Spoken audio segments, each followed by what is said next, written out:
Welcome, comrades. You're listening to The Party Line, a podcast from The Ditch on theditch.com. I'm Harry Browne. And I'm Niamh Bhriain. Yes, Niamh is back from Cuba, and she'll tell us all about that in the next episode. So for now, to say follow The Party Line wherever you watch or listen to podcasts, and follow The Ditch on all your apps. And we've got Roman Shortall here with us from The Ditch. How are you, Roman? How are you? Good, good. And also joining us in studio is Rebecca O'Keefe, a woman of many talents. Rebecca is an athlete with caps for Ireland in basketball, medals in other sports as well. I know. Show us your medals, Rebecca. Rebecca is a researcher who co-authored a book on Arab feminism here on the table, Yalla Feminists, and is currently doing a PhD in Queens. So, and then obviously, and probably the way that most of our audience know you, Rebecca, is as an activist with Irish Sport for Palestine. So welcome, Rebecca. Thanks for having me. A couple of explanations first about the timing of this episode. First, sorry we're late. We do plan to have 2 episodes out this week to thank you for your patience. And secondly, we did in fact book Rebecca in to talk about sport and FIFA and all that stuff. And we wish we were puncturing the euphoria of Irish qualification for the World Cup. It ain't like that, though. You know, Sarajevo envy is upon us. And I guess what we're doing instead is we're breaking that silence. We're breaking the silence that descended on people after that last Czech penalty went in. It was there is, of course, more to sport and to solidarity than men's football, and Rebecca is a living example of that. But it's also men's football that is so big that, as Rebecca will explain, it is quite a useful venue for activism. So we'll talk about the World Cup, spit, and beyond that to the men's next vaguely meaningful games in the autumn, the Israel fixtures and the Nations League fixtures at the end of September and beginning of October. The 2 games versus Israel.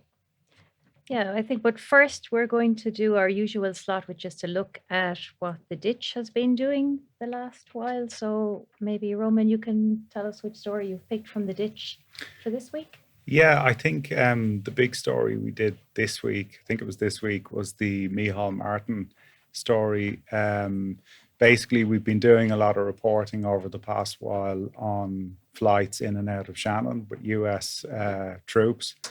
And there's a lot of kind of, Micheál Martin does this thing where he's very careful, like most politicians, with his words. But this time wasn't careful enough, it seems. So he was in Philadelphia for his Trump administration visit for St. Patrick's Day, and he was asked, Osgelga, what was going on basically with Shannon in the context of the war in Iran. And he said that there were no weapons going through Shannon Airport. He said that the chartered flights that we've been reporting on, which are airlines like Omni Air, run these chartered flights with troops on them, but they are under the command of the US military, despite being civilian planes, and they're allowed pass through Shannon Airport. But he said that they are only flights coming back from the Middle East. He said there's nothing wrong with that, and he said that there's no weapons on board.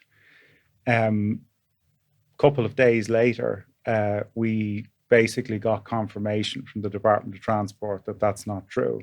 So he was lying when he said, and we said it as it is. We don't kind of, hold back. He lied. He said there's no weapons going through Shannon. There is weapons.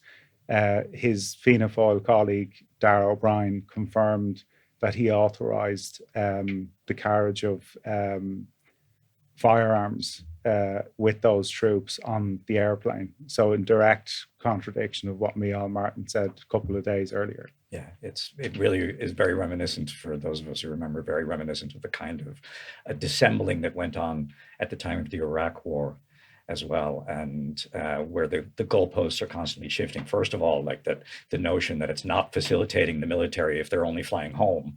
Of course, that is part of the logistics of a military operation, is people going back and forth. But also then, it turns out that the facilitation does include weapons going east, as it were.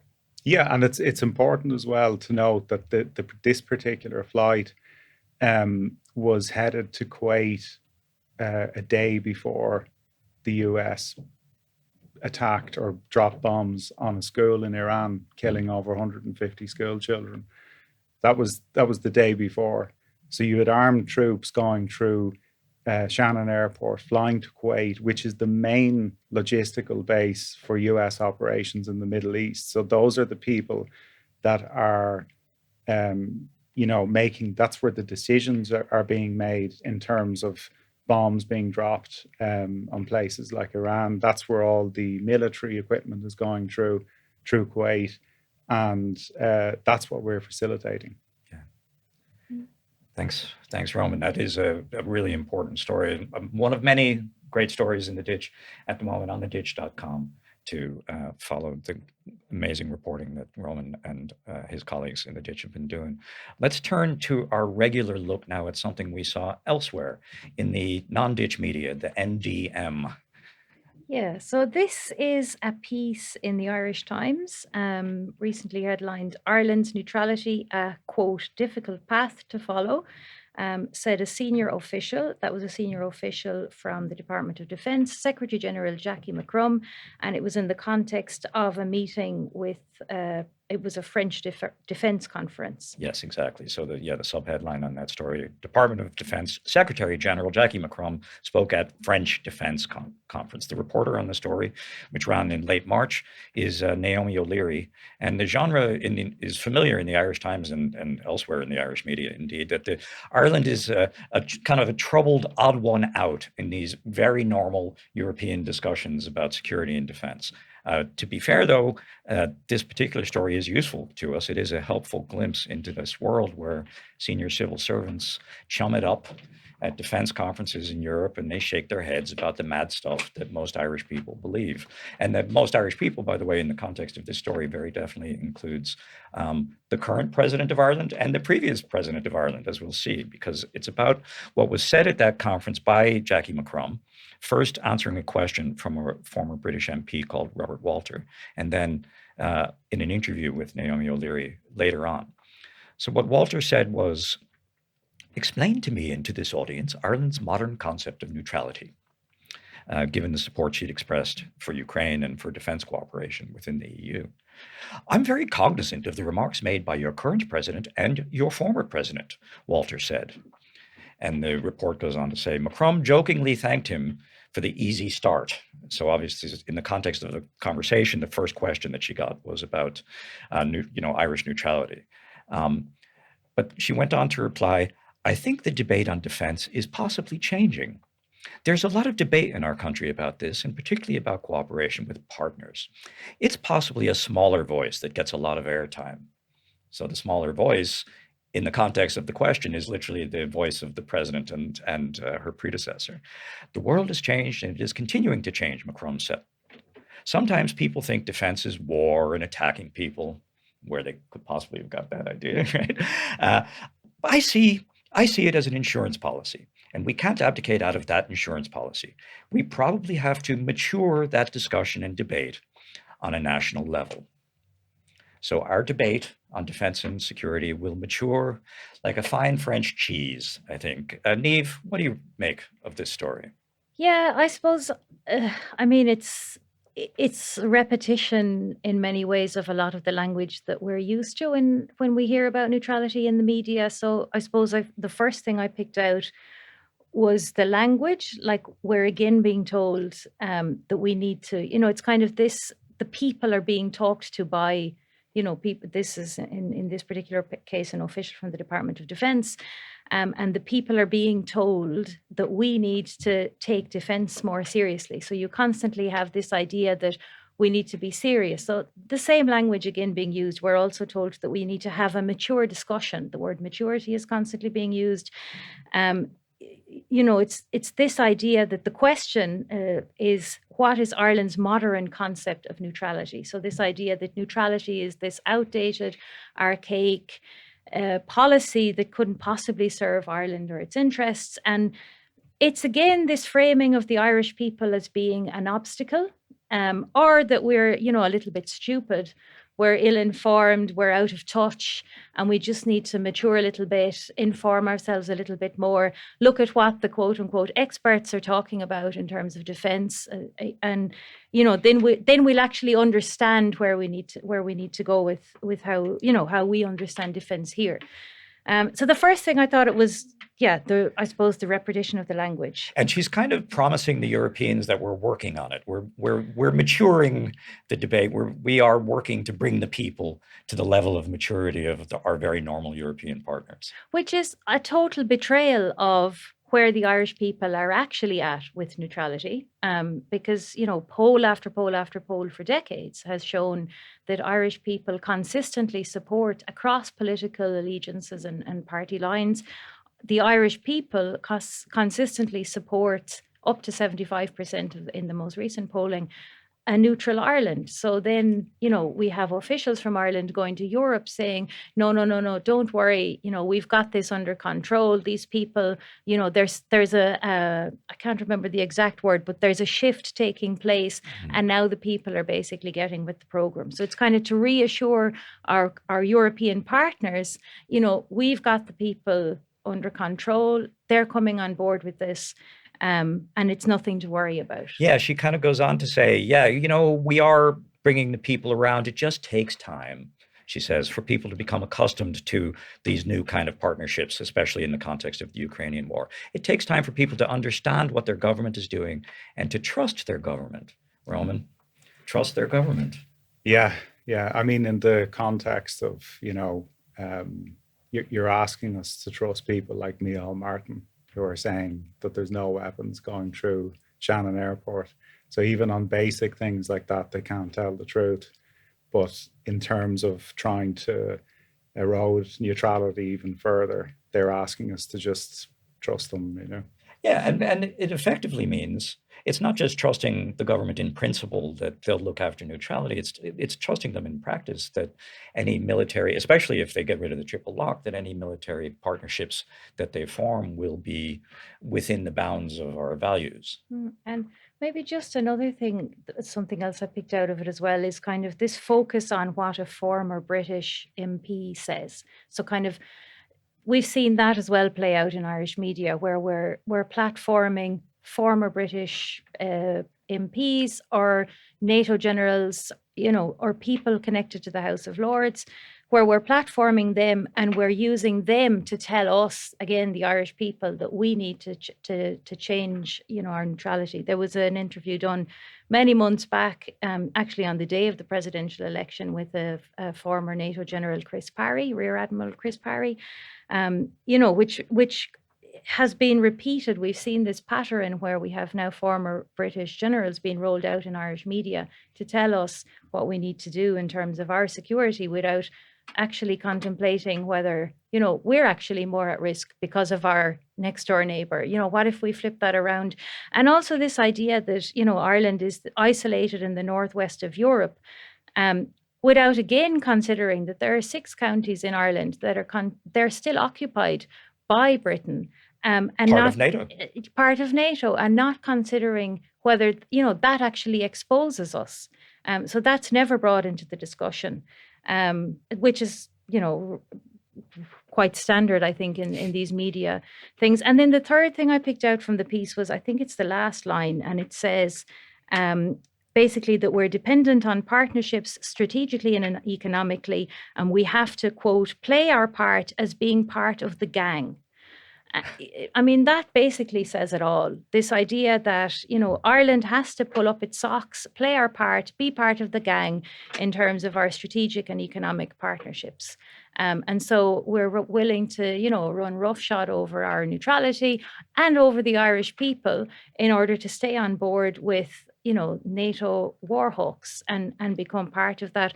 And that's again about, arms industry and quote unquote opportunities that people see for Ireland in basically building up a war industry on this island. Part of the gang is amazing, isn't it, Rebecca? I know. But just going back, sorry, if I can, to your point about, the Irish public, completely for keeping the triple lock and neutrality. And this week, over 400 academics signed that letter to the Taoiseach saying we need to keep the triple lock and our neutrality. And it's just very interesting the language you're using, this kind of condescending tone, and when you couch this defense in terms of security and militarization, you are absolutely talking about preparing for war. You're not talking about peace. And what are you talking about then if you're, talking about so-called peace? If the person in the article says this, you're certainly not talking about your commitments to the women, peace and security agenda, where you have to protect everyone in conflict zones, but also in your own defence forces.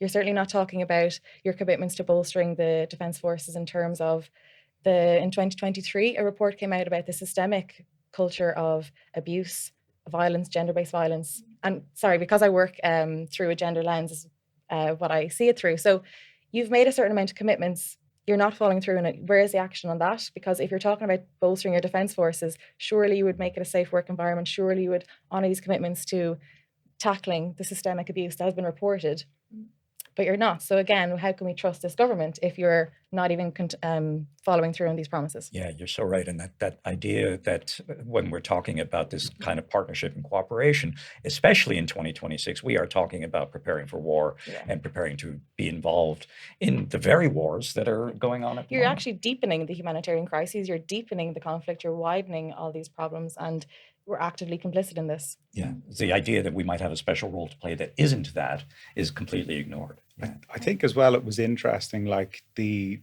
tone of Jackie McCrum's of what she was saying was kind of that neutrality was some sort of like accident, that it wasn't something that was born out of 700 years at the time, like of occupation and colonialism at the hands of the British Empire, and that it's something to kind of almost be embarrassed by.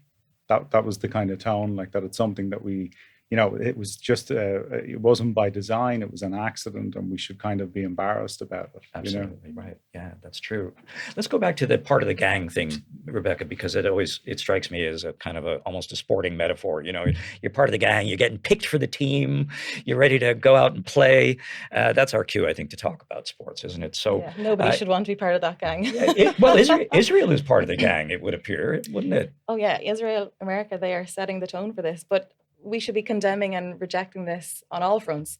And why is an occupying apartheid regime who's committing genocide, why are they still allowed to compete in these international sporting tournaments? And why are they actively influencing the political decisions that keep them in the participation and continued presence of these sporting bodies? Well, talk to us about that, because Irish Sport for Palestine is obviously part of an effort to change that position of Israel within sporting bodies and to challenge those bodies for their inaction on that. So break that down for us a little bit.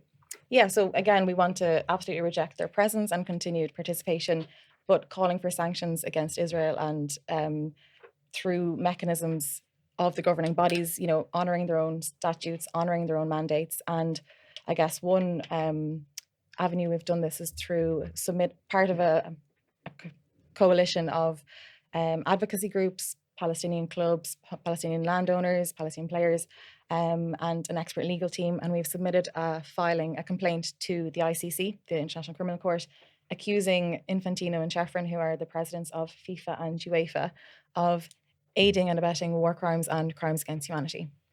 Right. So the FIFA and UEFA, the governing bodies for global and European football, by including Israel in their competitions, are essentially aiding and abetting. Yeah. And it's quite specific in relation to the place of Palestinians and of clubs in the occupied territories, isn't it? This complaint that Irish Sport for Palestine is part of. Yeah, so the complaint centres on these illegal settlement clubs that the Israel Football Association has been permitted to include, finance, structure through these global football bodies.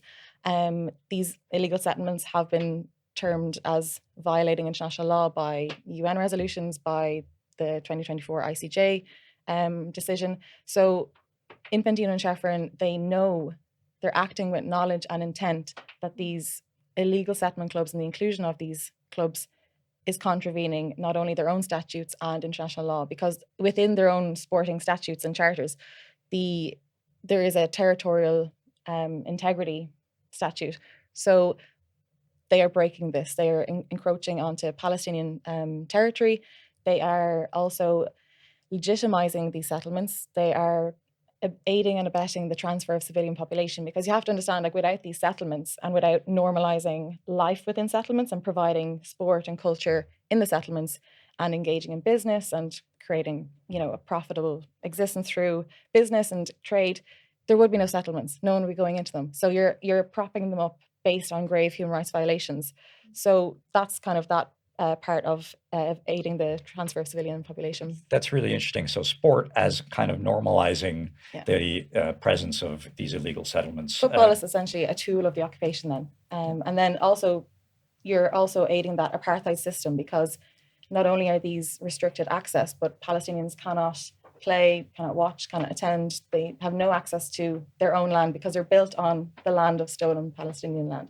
So a criminal complaint, Irish Sport for Palestine is part of it. Yeah. Very good. And maybe now, just on the piece that you had in Al Jazeera that mentioned this criminal complaint, it also mentioned a bit about the hypocrisy of what happened when Russia, I think it was 4 days after the Ukraine war started. So maybe you can just speak a little bit as well about, what UEFA and FIFA have said in relation to Russia and what they've done, and then what they're failing to do for a number of years now in terms of Israel and its participation. Yeah, 100% total hypocrisy and blatant double standards, because after 4 days now, federations have put pressure on the governing bodies to remove Russia and Belarus, which they did.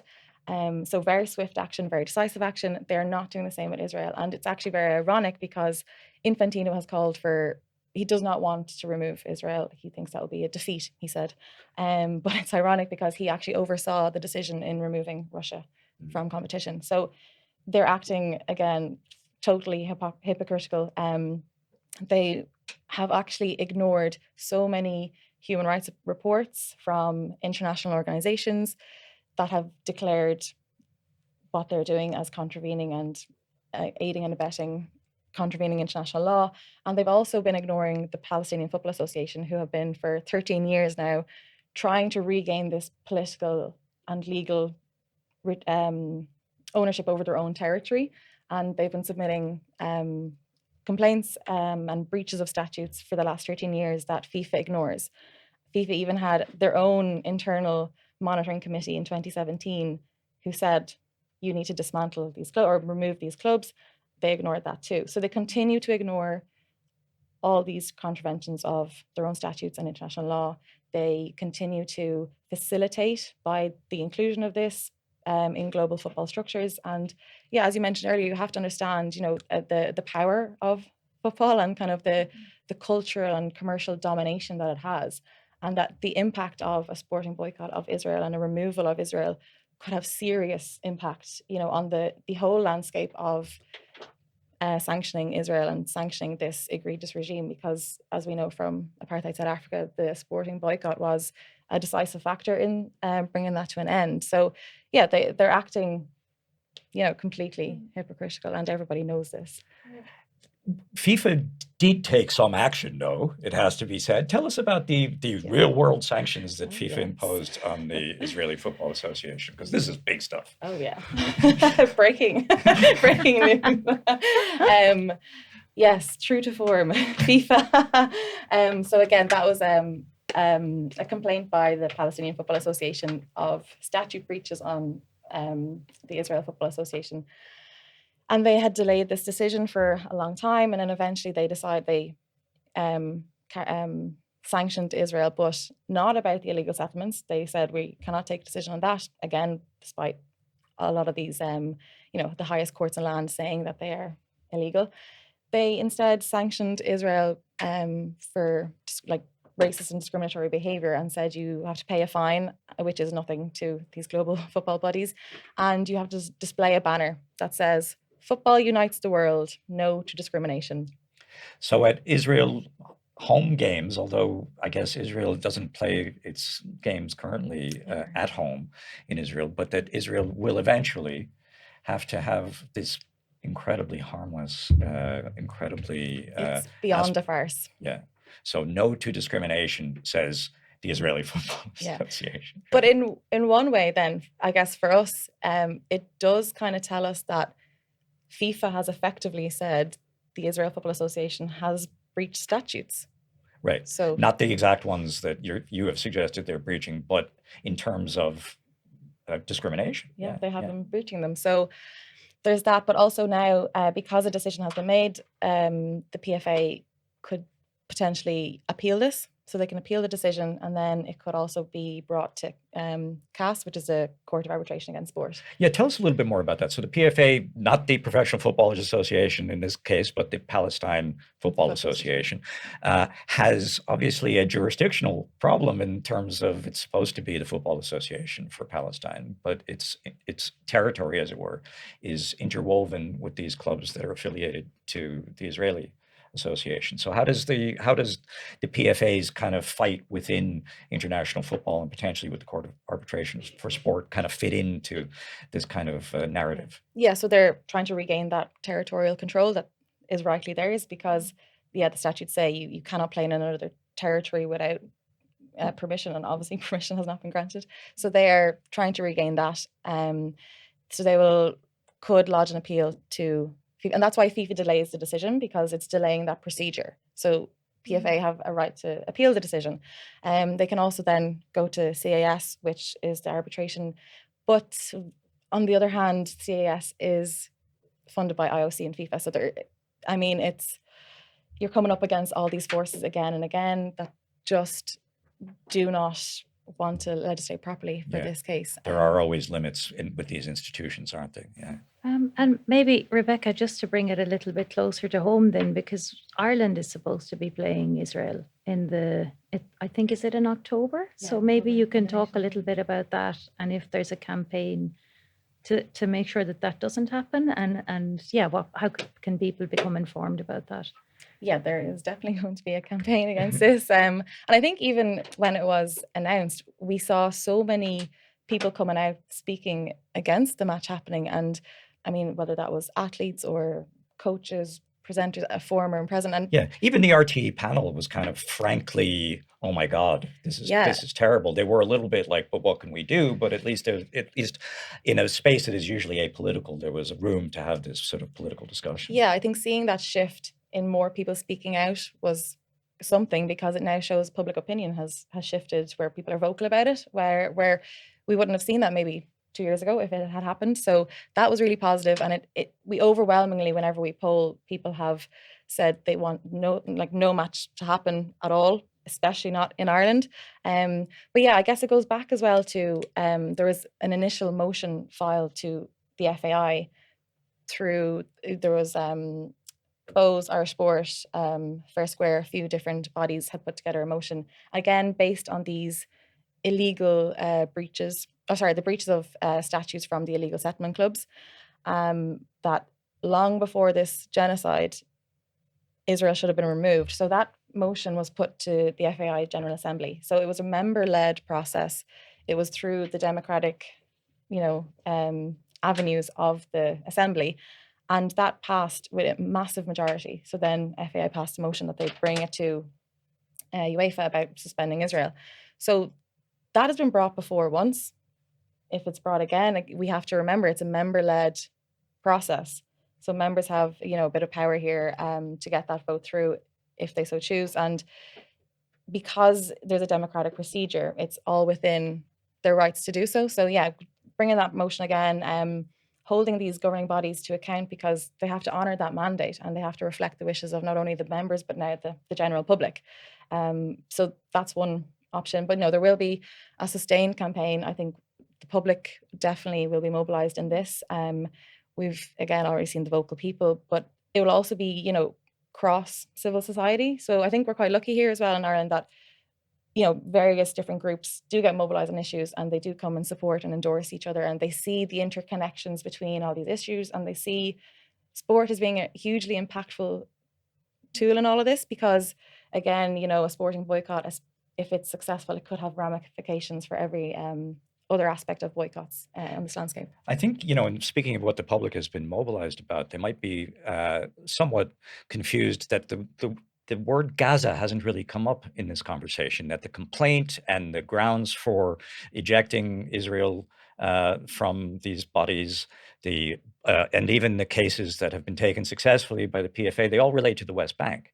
But in particular, in light of the World Cup happening partly in the United States this summer, Gaza is really part of this narrative too. It is part of this story. FIFA is up to its neck in the Gaza genocide.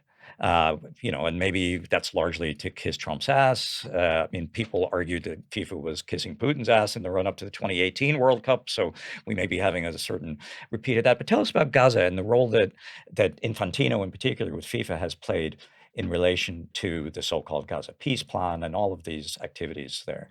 Yeah, it is interesting you mentioned that, because while the genocide has mobilized a lot of people and there's growing momentum for the calls to boycott Israel, calls for suspension and removal have happened for a long time now. It's not a new call, it's not a new demand, because of all these breaches and because of the illegal settlements, but also the targeting of sporting life, whether it's using stadiums as mass detention center, targeting athletes, shooting them in the feet, murdering and maiming athletes. It's just rampant and has been happening for years, and is well documented as well by international organizations as well as Palestinian organizations.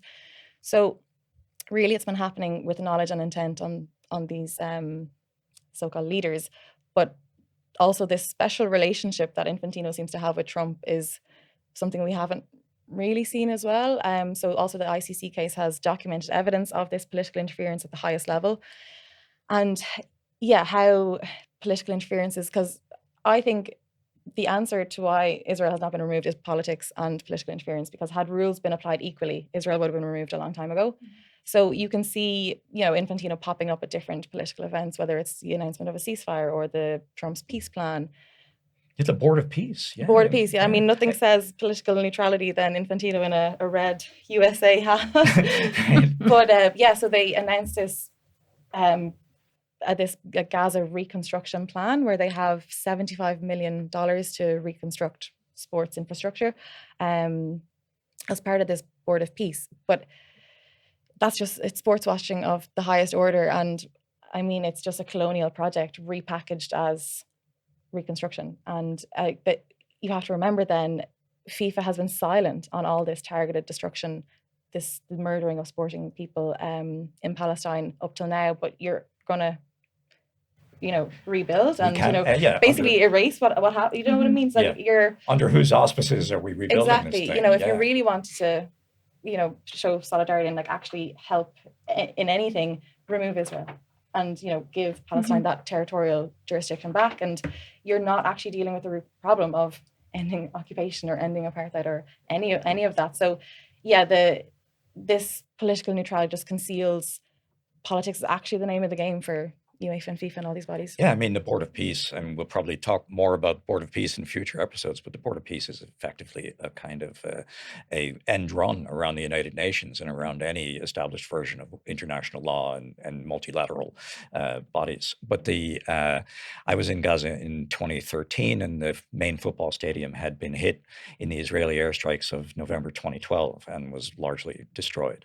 They need to provide sporting infrastructure in Gaza is precisely because of the horrors that have been wreaked on that territory long before the most recent genocide. Which you've technically been aiding and abetting through your policies on the illegal settlements, because you've been normalizing this occupation. You've been, facilitating the inclusion of these clubs and facilitating life within these settlements and not sanctioning Israel. So they're continuing to act with impunity, and all these societies who normalize such violence, then it bleeds into the sporting arena and bleeds into sporting life, and it becomes violent. And then we're going to see, I know Israel's not part of the World Cup, but you're going to see the militarization of cities. You're going to see all these mega events become sites of like mass surveillance. And in America, you're going to have ICE at all these events. You're going to have host cities where local communities have been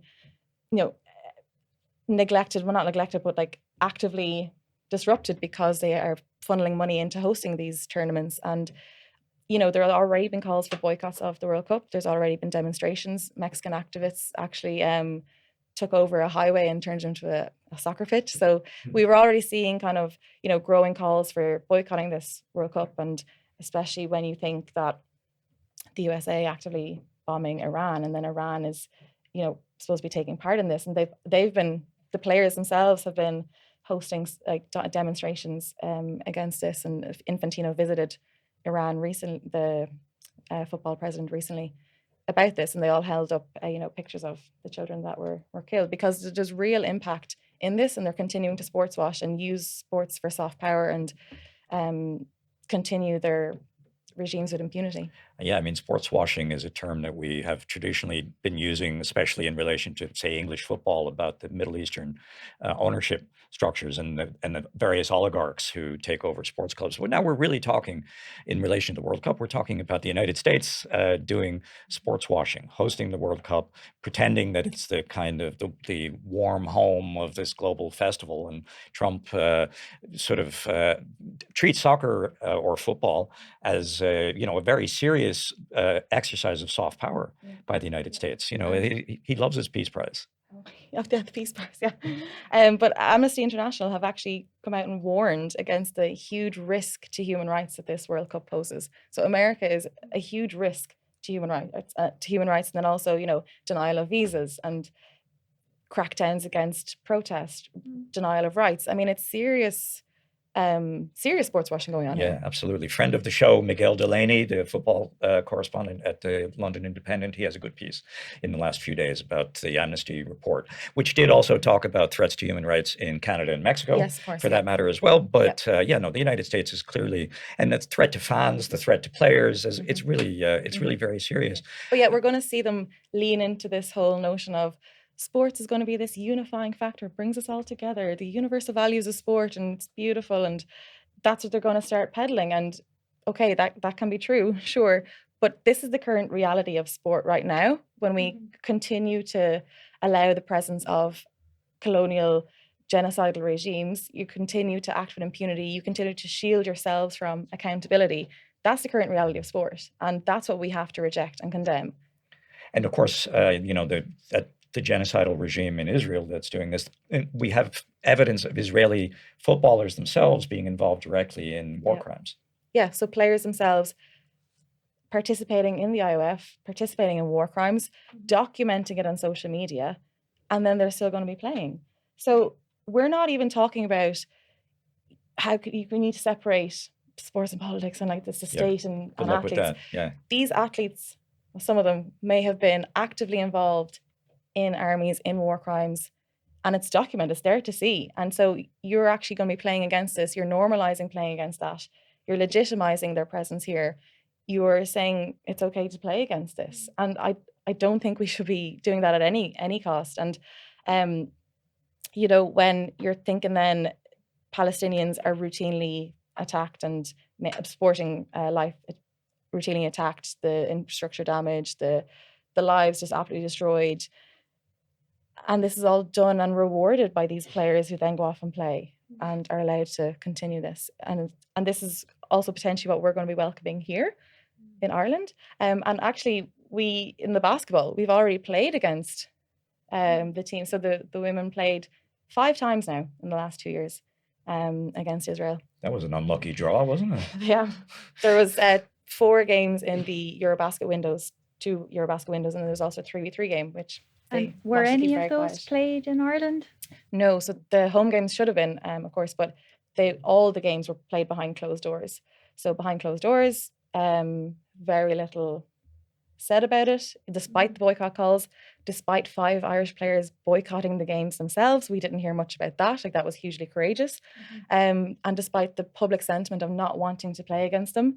So they continued to play, and this is what we're welcoming possibly in Ireland. And I think we need to absolutely reject that at every front we can. Yeah, when I heard the story coming out on Ireland playing Israel, it reminded me of when the Maccabi team played in Amsterdam. I was living in Amsterdam at the time, and the fans just, ran riot around Amsterdam for days, and and then you also saw politicians come out to defend them almost immediately. But this is like this violent society they're acting with impunity, and they do it like anywhere and everywhere because and in the sporting environment, and get away with it. Yeah, the fight back there got translated into an anti-Semitic incident. It was incredible. Their rampage at all. Yeah, and then we had an emergency legislation in Amsterdam that their public gatherings were to be cancelled. Stop and search was to be permitted. The city for about 2 weeks afterwards was on public transport to certain areas was stopped. Simply because these Maccabi fans had come in and, went on a rampage. And there's been reports by actually even Israeli human rights organizations that have documented the racism of Maccabi Tel Aviv fans. But even, the fans in Amsterdam, and like you're talking about that response, then why don't you just remove Israel? Because you don't then need to securitize the city. You don't then need to crack down on it. You can avoid all of this. Roman, you were going to come in there. Yeah, I think it's worth noting that the Minister for Justice has the power to prevent any of these people. Like we talk about the players who are in the IDF and likely committing war crimes in Lebanon and Gaza. Those people can be blocked from entering the country. That's up to the Minister for Justice. He has the power to deny entry to those people coming into Ireland. And I think, I don't think this would even be a question if there was a Russian soldier who was playing for a team and there was videos of him committing war crimes in Ukraine. I've no doubt that they wouldn't be allowed into the country. Rightly so. But why doesn't that apply to people committing war crimes? You're mixing sport and politics again there, Roman. No, be careful. Like just the. But there's there's also the UN Convention Against Genocide in Sport, which countries have signed and ratified, and a lot of these nations' so-called neutral venues they go to have signed it. So Latvia was host of the basketball games. They've signed this convention when they can also reject those visas and reject that nation who is committing those crimes. So again, this is another lever we should be doing and pressuring our government to sign and ratify that. Yeah, and meanwhile, while governments talk about keeping sports and politics separately, it's worth noting that the Irish state recently launched its first ever sports diplomacy strategy. So this idea that sports has a role in the soft power of the Irish state in the way that it presents itself to the world, and the kind of the face of Irish tourism as well as of Irish participation in international events, a sports diplomacy strategy. So sport and politics obviously mix. And they're effectively omitting the use of sport for soft power, which is what we've always been saying happens, and they've completely denied it. But they're effectively saying this. So they're happy enough to celebrate Ireland on a sporting stage when we do well and celebrate our successes, which we absolutely should. But then on the flip side, why are you then still not funding certain sports or athletes properly? Why are you not giving them the help when it really matters? But now you're launching this diplomacy in sport, and again, this utopian ideal of sports as this great equalizer, when you're not even giving fairness and level playing field to athletes and sports here. And you're also, one of the lines in that, or one of the pillars of that initiative is about, the partnerships, and the partnerships are going to be creating and promoting and encouraging with this. In line with Ireland's values and interests. Exactly. And so, by playing Israel, is Israel one of these partners that we're, going to be in line with? And part of the gang. Part of the gang when you're behind closed doors, when you have guns on the court, when you have meeting active duty soldiers with players, and you're creating this completely threatening and unsafe environment for your players and athletes. And why are governing bodies and politicians not taking these decisive actions and decisive steps to prevent this? Yeah, very well said. Look, I think we're going to finish it up there. We'll call it a podcast. Thank you so much, Rebecca O'Keefe. Thank you, Roman. You in the audience can shout down the party line. Tell us what you think by emailing theditchpartyline@gmail.com. And of course, keep up with The Ditch on its WhatsApp and at ontheditch.com and all those social media apps. And you can also, and you should also, support The Ditch with a donation and or a subscription. So, Niamh, goodbye for now. Yeah, goodbye for now, and until next week. Bye-bye. Slán. Slán.